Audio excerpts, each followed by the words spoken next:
Bismillahirrahmanirrahim. Assalamualaikum warahmatullahi wabarakatuh. Alhamdulillahi rabbil alamin. Wa bihi nasta'inu ala umuri dunya waddin. Asyhadu an la ilaha illallah wahdahu la syarika lah. Asyhadu anna Muhammadan abduhu wa rasuluh. Allahumma salli wa sallim wa barik ala abdika wa rasulika Muhammad وعلى آله وأصحابه وأنصاره وجنوده ومن سار على نهجه ومن اهتدى بهديه إلى يوم الدين أما بعد. إخوة الإيمان rahimani wa rahimakumullah, jamaah salat subuh yang dirahmati Allah Subhanahu wa taala. Kaum muslimin dan muslimat pendengar setia suara mujahidin, suara Pera Jaya, dimanapun Anda berada, rahimani wa rahimakumullah. Seperti biasa pada hari Kamis pada sholat subuh kita akan mengkaji tafsir Al-Qurtubi. Kita masih pada surah Al-Maidah ya. Ayat yang ke 85 ya. Sekarang ayat 86. أعوذ بالله من الشيطان الرجيم.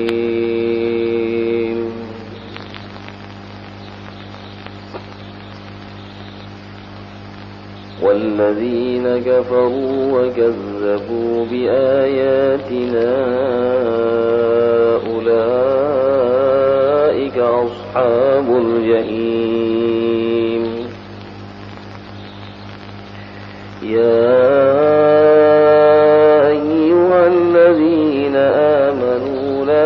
حرموا طيبات ما أحل الله لكم ولا تعتدوا إن الله لا يحب المعتدين. وكلوا مما رزقكم الله حلالا طيبا واتقوا الله الذي أنتم به مؤمنون. لا يؤاخذكم الله باللغو في أيمانكم ولكن يؤاخذكم بما عقدتم الأيمان فكفارته إطعام 10 مساكين من أوسط ما تطعمون أهليكم أو كسوتهم أو تحرير رقبة فمن لم يجد فصيام 3 أيام ذلك كفارة أيمانكم إذا حلمتم واحفظوا أيمانكم كذلك يبين الله لكم آياته لعلكم تشكرون. Ikhwan rahimani wa rahimakumullah. Jadi setelah Allah Subhanahu wa taala menjelaskan tentang keadaan orang-orang yang ahli kitab, ada di antara mereka yang beriman, ada juga di antara mereka yang kufur. Sedangkan bagi mereka yang beriman, Allah akan memberikan ganjaran yang besar. Fatabahumullahu bima qalu jannatin tajri min tahtiha al-anharu khalidina fiha wa dzalika jazaa'ul muhsinin. Ya, balasan mereka yang beriman diberikan surga ya, yang di dalamnya mengalir sungai-sungai. Dan Allah Subhanahu wa taala memberikan karena mereka ini adalah senantiasa berbuat ihsan, berbuat baik. Pada ayat yang ke-86 di Allah Subhanahu wa taala pun menjelaskan tentang bagaimana keadaan al-kuffar, orang kafir. Walladzina kafaru, adapun orang-orang yang jahadu wahdaniyatullah, mengingkari tentang keesaan Allah Subhanahu wa taala. Wa kadzdzabu bi ayatina, demikian juga mendustakan, mengingkari ayat-ayat kami yang kami turunkan kepada Nabi Muhammad sallallahu alaihi wasallam. Demikian juga ayat-ayat yang diturunkan kepada nabi-nabi sebelum Nabi Muhammad sallallahu alaihi wasallam. Maka mereka sudah sepantasnya mendapatkan balasan juga. Tapi balasannya adalah an-nar. Ulaika hum ashabun naril mulazimuna laha. Mereka itulah nantinya akan menjadi penghuni neraka yang mereka dalamnya adalah kekal. Nah, kemudian pada berikutnya Allah Subhanahu wa taala mengingatkan kepada setiap mukmin, setiap muslim, semua hamba-hamba Allah Subhanahu wa taala, bahwa yang berhak untuk membuat syariat adalah Allah Subhanahu wa taala. Yang berhak untuk mengatakan ini halal, ini haram adalah Allah Subhanahu wa taala. Ya ayyuhalladzina amanu la tuharrimu thayyibat ma ahallallahu lakum. Wahai orang-orang yang beriman, la tuharrimu thayyibati ahallallahu lakum minal mata'imi wal masyaribi wa nikahin nisa.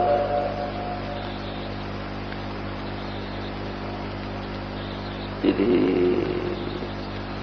janganlah wahai orang beriman mengharamkan hal yang baik-baik yang dihalalkan Allah kepada kalian. Minal mata'im, dari makanan-makanan, wal masyarib, dan minuman-minuman, wa nikahin nisa, dan juga nikah dengan wanita. Ya, mengharamkan makan atau makanan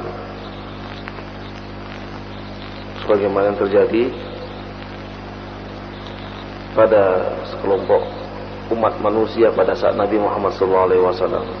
Mereka mengatakan, saya ini tidak akan pernah makan, saya akan puasa terus, karena dengan makan saya akan kenyang, kemudian saya akan malas, saya akan tidur. Kami akan puasa terus. Yang lain pun mengatakan, kami pun tidak ingin kalau di malam hari ini kebanyakan tidur. Kalau tidur mulai malam sampai pagi, jadi menghilangkan waktu-waktu yang afdal, waktu-waktu yang utama di sepertiga malam terakhir. Kemudian mereka mengatakan, saya tidak akan pernah tidur, saya akan beribadah terus kepada Allah Subhanahu wa taala. Yang lain lagi mengatakan, saya tidak akan pernah menikah dengan wanita, karena dengan menikah akan menyibukkan diri saya dengan dunia. Jadi belum lagi kalau punya anak, ngurus ini, ngurus itu. Nah, kemudian Rasulullah SAW pada saat itu diceritakan tentang tiga kelompok ini. Kemudian Rasulullah naik mimbar dan bersabda, inni la atqakum innallahi minkum. Aku adalah orang yang paling bertakwa kepada Allah daripada kalian. Ini sami'tu fulan yaqulu kada wa kada. Saya telah mendengarkan si fulan mengatakan begini, si fulan mengatakan begitu. Wallahi, demi Allah, asumu wa uftir, saya ini puasa dan tapi berbukaan. Aku mulaili wa anam, saya juga bangun di malam hari dan juga tidur. Wa atazawwajun nisa, dan saya juga menikah dengan wanita. Faman raghiba an sunnati falaysa minni, siapa yang tidak suka dengan sunnahku maka bukan dari golonganku. Ini pernyataan Rasulullah SAW jelas. Beliau manusia, beliau juga makan, beliau juga beristirahat, beliau juga menikah. Tergantung bagaimana kita menyikapi makan yang kita makan. Sudahkah kita mengucapkan bismillah kalau makan? Sudahkah kita puasa karena Allah, bukan karena ingin diet dan lain sebagainya?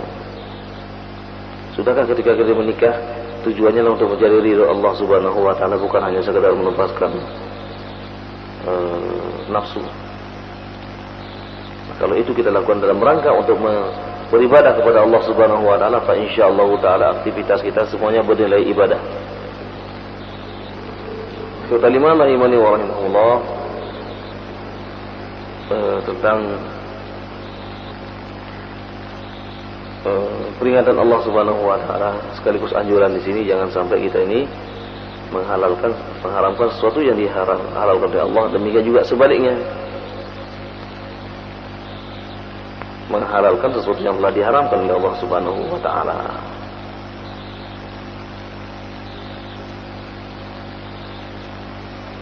Anjing halal apa haram? Pak, anjing halal apa haram?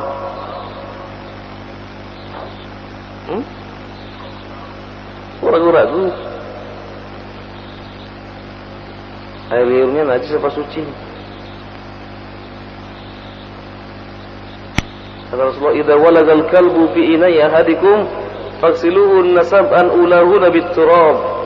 Apabila anjing itu menjilat bejana kalian, maka hendaklah kalian sucikan sampai 7 kali. Di salah satunya adalah dengan tanah.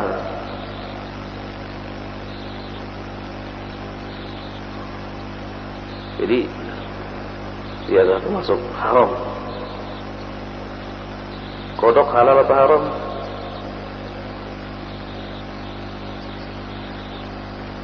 Halal ya? Halal. Kalau halal dipanggil Ustaz Kodok. Ada Ustaz Kodok. Kenapa? Kodok katanya halal. Sabda Rasulullah, la taqtulud dibda, larangan, jangan kamu bunuh kodok. Bagaimana kita mengatakan halal? Haram. Orang yang makan kodok, maka disebutkan bahwa dia akan ada penyakit yang memang tidak bisa disembuhkan. Kalau seorang sering makan kodok di antaranya adalah dhaful jinsi, bukan justru menambah kekuatan nafsu seksual, akan tapi justru mengurangi. Bahkan dia bisa lumpuh. Ada penelitian. Suike haram. Rasulullah, jangan kamu bunuh. Fa inna sautahu, suaranya kodok itu adalah tasbih. Dia bertasbih kepada Allah Subhanahu wa taala.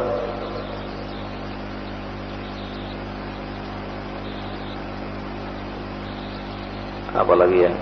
Ular halal atau haram? Hah? Darahnya gimana? Semua. Jadi ular halal ya haram. Rasulullah mengatakan bunuhlah ular itu. Ada beberapa binatang yang suruh membunuh. Jadi ada yang mengatakan mungkin kan nggak ada dalam Al-Quran.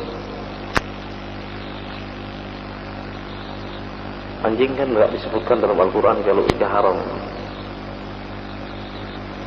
Ada nggak dalam Al-Quran? Sama seperti seorang wanita yang ketika itu menyambung rambutnya pakai apa? Wig ya. Rambutnya dicerumpungin, kemudian disambung. Ketika itu ada orang yang ditegur oleh Abdullah bin Mas'ud, kenapa kamu lakukan itu? Bukankah telah dilarang dalam agama ini? Dia mengatakan, ya saya sudah membaca Al-Quran, saya tidak menemukan dalam Al-Quran ada larangannya. Saya tidak menemukan dalam Al-Quran ada larangannya. Ya.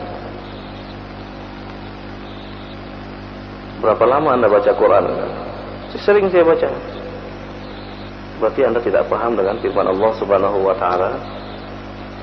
Qul in kuntum tuhibbunallah fattabi'uni yuhibbukumullah wa yaghfir lakum dzunubakum wallahu ghafurur rahim. Katakanlah jika kalian mengatakan cinta kepadaku, ikuti aku, ikuti Rasulullah sallallahu alaihi wasallam. Rasulullah mengatakan la'anallahu al-wasimat wal mutawassimat wal wasilat wal mutawassilat. Allah melaknat bagi mereka-mereka yang wasimat. Siapa? Tato dia. Dan orang yang menyambung rambutnya. Laki-laki potongannya wanita, wanita potongannya laki-laki. Rasulullah dalam satu sabda mengatakan la'anallahu al-mutarajjilati minan nisa. Allah Subhanahu wa taala melaknat wanita-wanita yang menyerupai laki-laki. Demikian juga sebaliknya Allah melaknat laki-laki yang menyerupai wanita, pakaiannya, gayanya gitu ya, dilaknat sama Allah Subhanahu wa taala. Dan Abdullah bin Mas'ud pun membacakan ayat lagi dalam surah Al-Hasyr tadi, dalam surah Ali Imran di 31. Wa ma atakumur rasulu fakhuduhu wa ma nahakum anhu fantahu. Apa yang dibawa oleh Rasulullah, apa yang diberitakan oleh Rasulullah, maka ikuti. Apa yang dilarangnya maka jauhi. Ini rekomendasi resmi dari Allah Subhanahu wa taala bahwa apabila Rasulullah SAW mengatakan tidak boleh, Allah pun meridhoinya. Ini kalau kita baca Al-Quran. Kalau kita tidak memahami hadis, bahaya ya. Karena penjelasan Al-Quran itu adalah pada sunnah Rasulullah SAW. Ada yang mengatakan saya tidak mau dengan hadis. Hadis itu kan ada yang dhaif, ada yang hasan, ada yang hadis, ada yang sahih. Ya bagaimana kita memahami Al-Quran? Sedangkan yang menerjemahkan Al-Quran itu adalah Rasulullah SAW. Tapi ikhwatan iman rahimani wa rahimakumullah, Allah di sini mengatakan wala ta'tadu, jangan kamu membangkang, jangan menjadi pembangkang. Innallaha la yuhibbul mu'tadin, sesungguhnya Allah tidak suka dengan orang yang membangkang. Ini tidak ada dalam hadis, dalam Al-Quran. Hadis bertentangan dengan Al-Quran, tidak ada hadis bertentangan dengan Al-Quran. Tidak ada sama sekali hadis bertentangan dengan Al-Quran, karena Rasulullah SAW sebagai penjelas daripada Al-Quran, penjelasan dari Al-Quran. Kita hanya mengikuti apa yang dikatakan oleh Rasulullah SAW dalam tafsir-tafsirannya. Nah, oleh karena itulah Allah menganjurkan pada ayat yang berikutnya, wa kulu mimma razaqakumullah halalan thayyiban, makanlah dari apa-apa yang telah dirizkikan, dianugerahkan kepada kalian yang halal dan thayyib, halal dan baik, halal dan bergizi. Sambal halal apa? Halal. Tapi kalau kebanyakan makan sambal nggak bergizi lagi dia, sudah akan membuat mudarat. Oh ini kan halal, setiap hari makan sambal. Kerupuk halal, ya tergantung kerupuknya dari apa dulu dia. Kalau kerupuknya yang dibuat dari halal yang halal, maka dia halal. Tiap hari makan kerupuk. Kenapa enggak makan yang lain? Oh ini kan halal ya, tapi bergizi apa enggak? Kan dilihat gizinya ya. Anjuran untuk makan makanan yang halal ini bukan saja kepada kaum muslimin, semua manusia. Ya ayuhan nas, wahai manusia, kulu mimma fil ardi halalan thayyiban, wala tattabi'u khutuwatis syaitan innahu lakum aduwwum mubin. Wahai manusia, makanlah kalian apa-apa yang ada di muka bumi ini yang halal lagi baik, dan janganlah kalian mengikuti langkah-langkah syaitan. Sesungguhnya syaitan adalah musuh yang nyata bagi kalian. Surah Al-Baqarah. Nah, ini pada ayat ini juga Allah Subhanahu wa taala mengulangi lagi, makanlah kalian apa yang tadi anugerahkan kepada kalian yang halal, thayyibah, dan juga yang baik. Wattaqullaha, dan bertakwalah kepada Allah, alladzi antum bihi mu'minun. Jadi fa inna imanakum billahi yujibu alaikum, karena sungguhnya keimanan kalian itu mewajibkan bagi kalian untuk bertakwa kepadanya, dan senantiasa muraqabatuhu, merasakan pengawasan dari Allah Subhanahu wa taala. Ini ayat ini mengajarkan supaya kita senantiasa jujur kepada diri kita. Kita kan kadang-kadang sebagian besar masyarakat kita ini, kalau ada yang memperhatikan, dia tidak berani berbuat macam-macam. Tapi kalau tidak ada yang memperhatikan, nah ini tauhidnya hilang.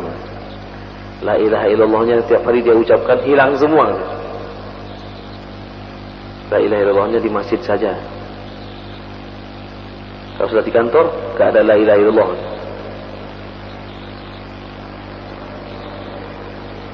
Jadi mereka hanya berzikir di masjid, di luar masjid tidak zikir. Zikir itu kan ada zikru bil lisan, zikir dengan lisan, kemudian zikir dengan qalb, dengan hati, selalu ingat Allah, zikir dengan jawarih, anggota badan. Sedang sibuk di pasar ini, kemudian tiba-tiba ada yang panggil, hayya 'alas shalah, hayya 'alas shalah. Marilah mendirikan sholat. Mari kita mendirikan sholat. Hayya 'alal falah. Marilah kita mencari kemenangan, keberuntungan. Tetap aja tidak bergeming sedikit. Nanti aja, baru jam sekian. 11:30 kan sudah azan. Biasanya nanti aja sholatnya. Eman-eman banyak yang beli.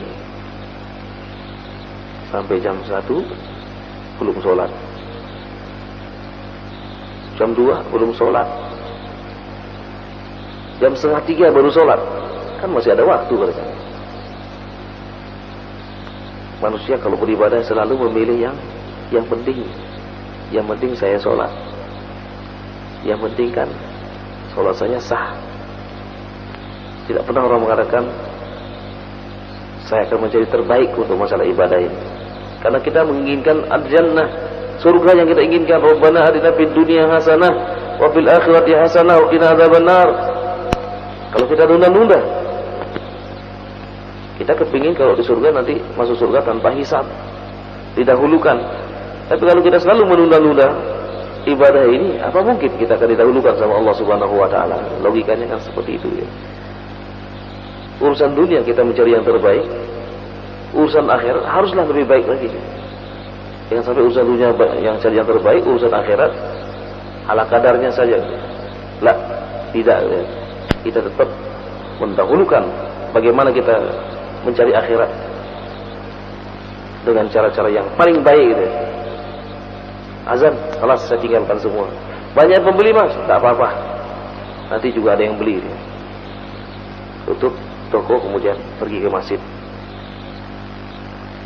Tinggalkanlah jual beli pada saat azan dikumandangkan. Insya Allah barokah.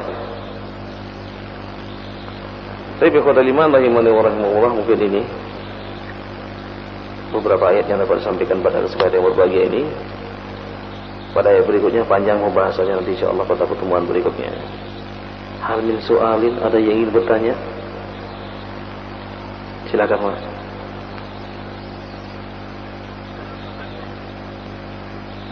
Waalaikumsalam warahmatullahi wabarakatuh.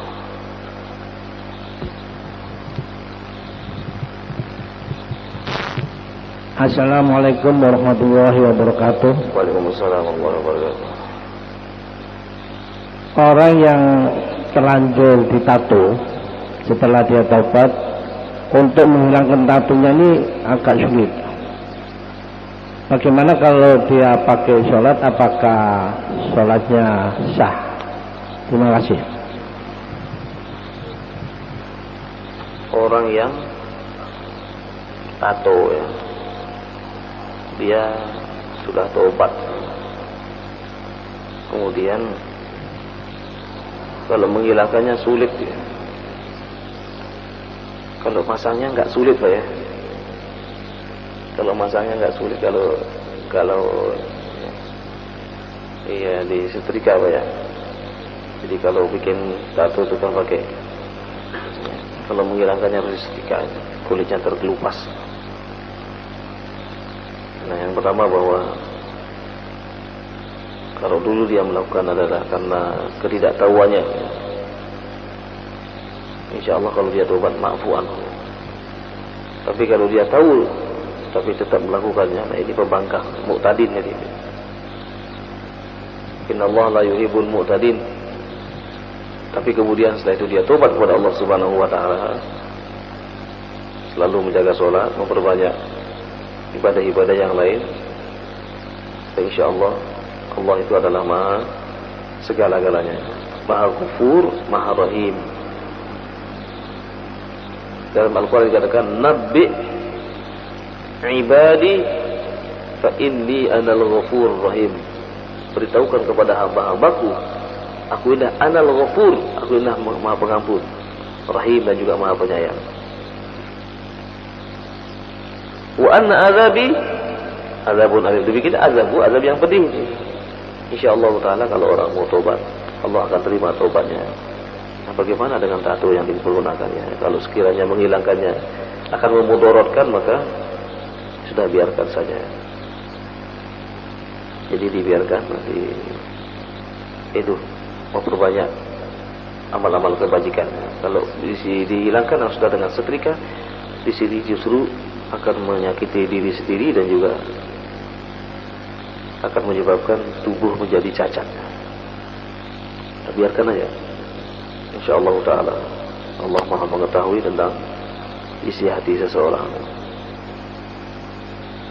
Maaf. Yang lain? Waalaikumsalam warahmatullahi wabarakatuh.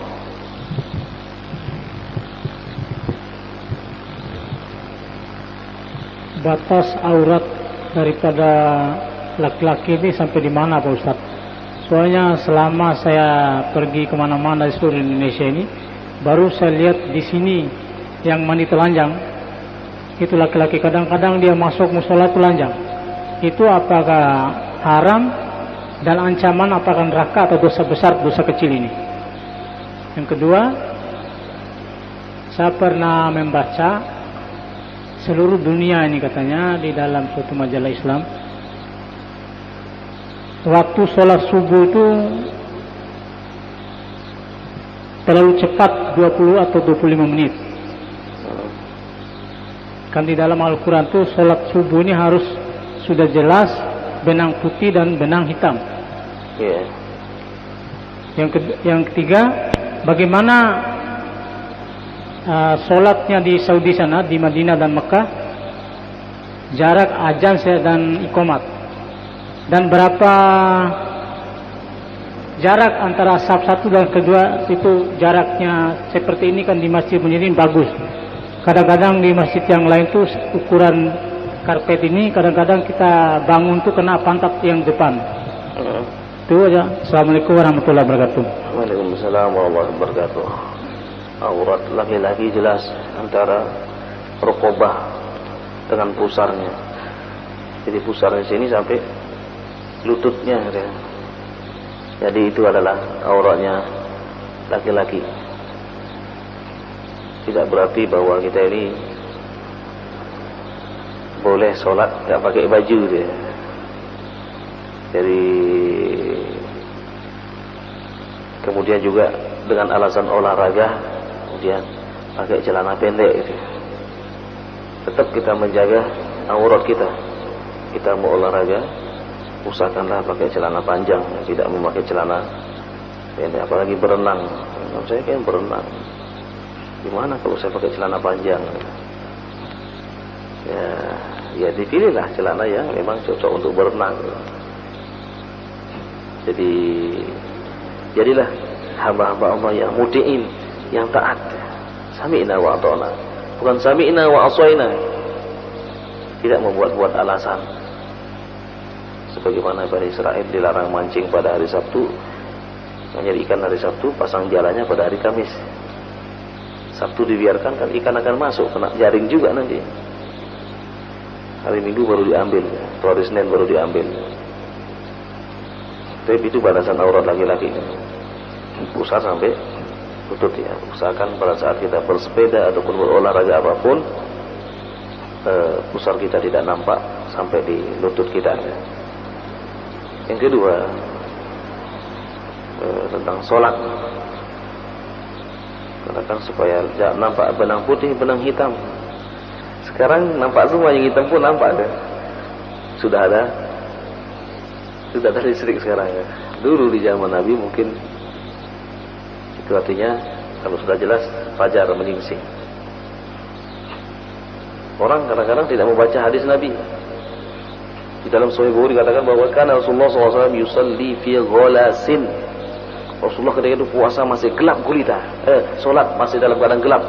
Sehingga kami kan para sahabat tidak saling mengenal satu dengan yang lain karena gelapnya. Rasulullah SAW tidak udah kuning gitu baru solat ya. Karena ada di masjid sekarang dibahas lagi masalah-masalah seperti ini. Ini masalah sudah berlaku. Inna sholata 'alal mu'minina kitaban mawquta. Sudah jelas waktunya.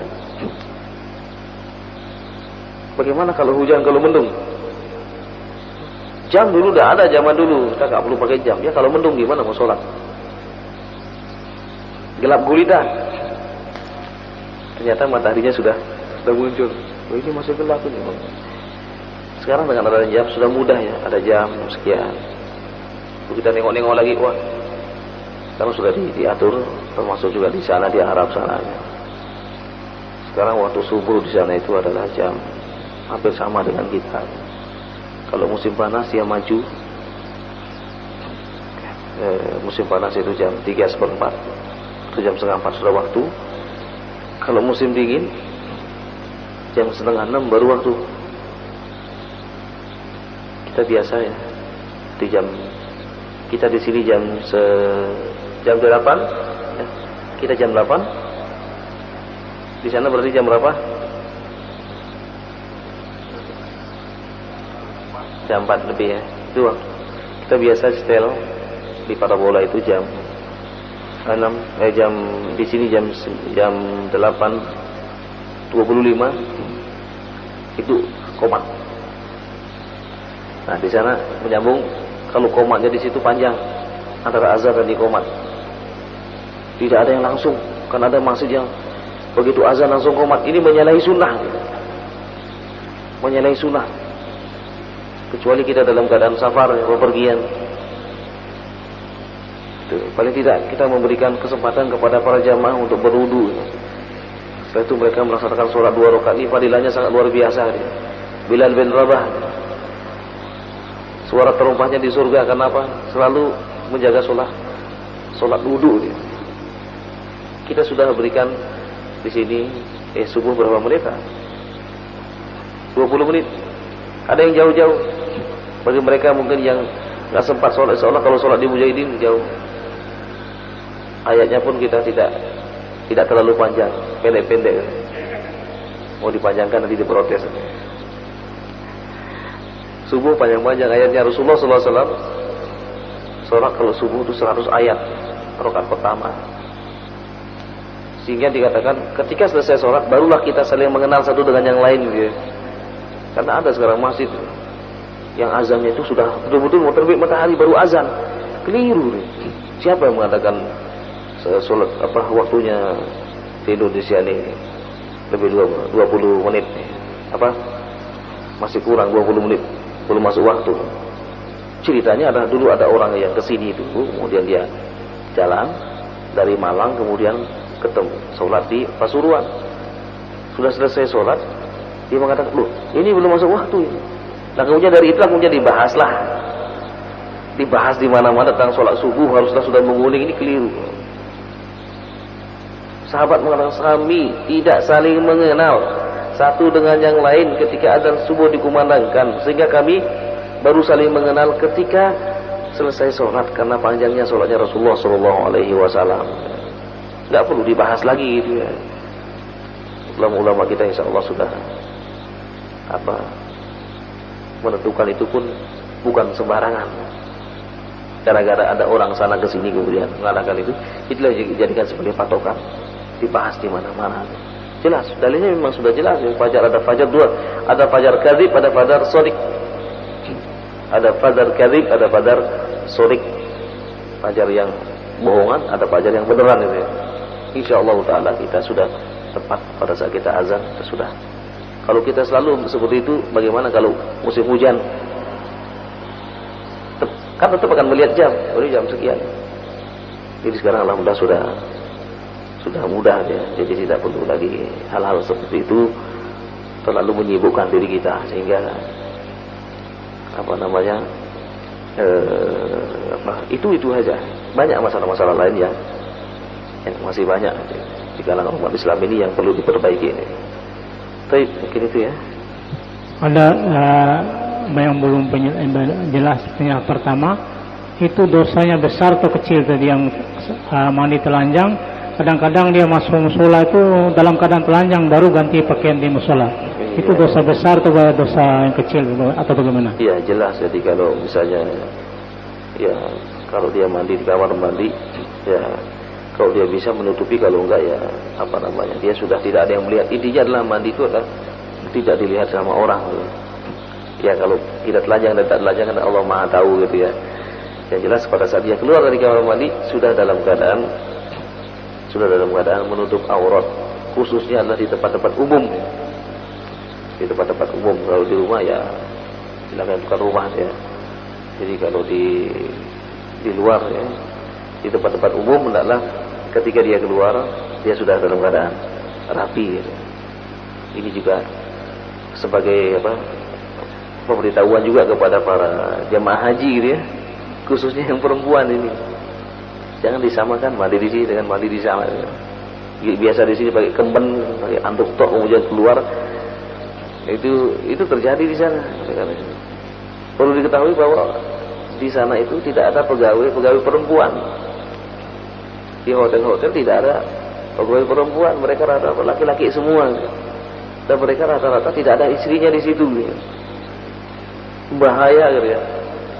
Dan di sana orang tidak pernah melihat orang yang terbuka auratnya. Semuanya pakai jilbab, kalau tidak pakai jilbab gitu ya. Nah, orang Indonesia ini kadang-kadang disamakan dengan di sini. Jadi mentang-mentang mau mandi, pakai pakaian mandi, kemudian pakai handuk saja itu. Perempuan ini. Dan juga pada saat melakukan ibadah haji perlu diperhatikan. Kadang-kadang pakaian yang wanita adalah transparan sekali yang dipakainya. Maka hendaklah kita menggunakan pakaian-pakaian yang betul-betul tidak nampak lekuk tubuh. Ya, khususnya adalah pada wanita. Sekali lagi di sana banyak orang-orang yang, khususnya orang-orang luar ini, banyak yang tidak ada istrinya di situ. Mereka pun pulang baru 2 tahun sekali baru pulang. Nah kemudian jemaah haji kita nih, kadang-kadang ya itu perlu diperhatikan. Kalau ada keluarga kita, hendaklah kita juga memberitahukan bagaimana kita ini bisa menjaga ya, menjaga keamanan. Jadi keamanan syahwat. Kalau seandainya ini dibiarkan, maka ibarat kucing yang diberikan ikan. Kalau ada ikan, kucing mana diam, masih dia akan gelisah aja. Ada ikan yang ada. Tapi ikhwatal iman, satu lagi.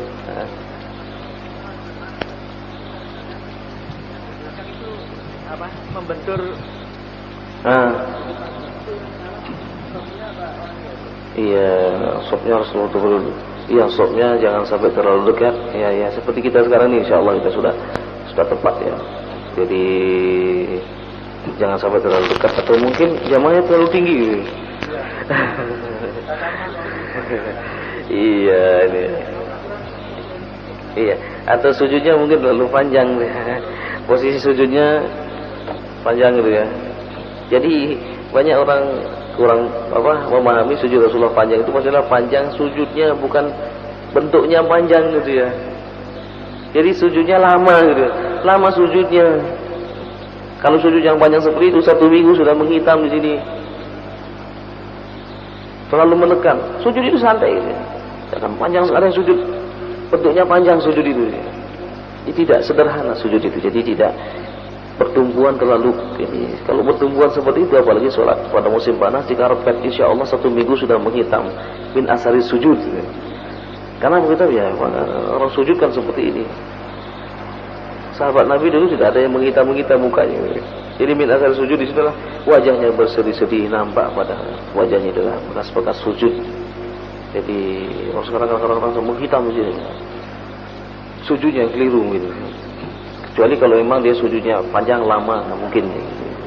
Kalau hanya sekedar untuk menghitamkan itu nggak mau 1 minggu selesai. Gitu.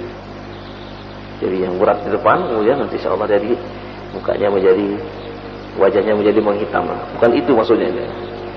Tapi kata lima, kalau ada soft ya, softnya tidaklah betul-betul diatur dengan baik sehingga ya perlu diadakan seperti kasih tanda. Ya. Ini softnya ini. Jadi sekedar untuk memberikan batasan-batasan soft. Baik ikhwatal iman, mungkin ini dapat sampaikan pada kesempatan berbahagia ini. Semoga Allah Subhanahu wa taala mengampuni segala dosa kita, dosa kedua orang tua kita yang telah meninggal dunia.